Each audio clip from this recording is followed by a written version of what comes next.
Before Bridal Up Hope, I would start my days at 3:30 in the morning. I would go to work, and when that began to take a toll on my body, I ended up in psychiatry, as one does. And the psychiatrist that I saw ended up prescribing a medication that I should not have been on in the first place.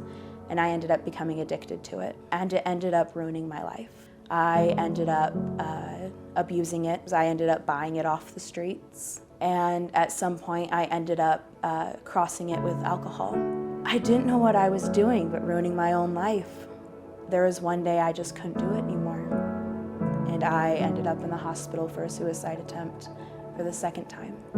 And I got out of the hospital and I had a million missed calls. One of those missed calls was from Nicole.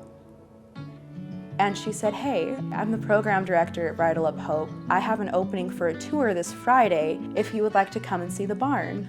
I convinced my mom to let me drive my car down here. And it was the most insanely serene feeling. When I walked up to Tarzan with Nicole, I remember looking in his eyes and knowing that he had gone through so much trauma. If he could do it, that there was something in me that could find a way to do it too.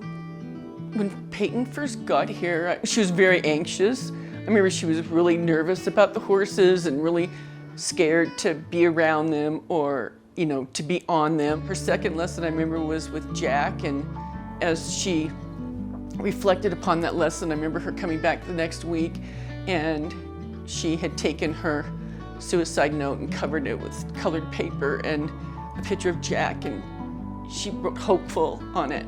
I went from not being able to get out of bed for 4 months to be able to wake up in the morning and say to myself, I have purpose, I have meaning,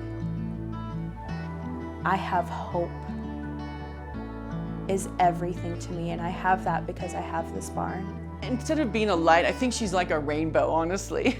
I feel like when she comes, it's like more than the sun, it's beautiful. I hear "This girl can," and I think of every empowered woman I've met on my journey. I feel like we are capable of doing anything and everything we set our mind to.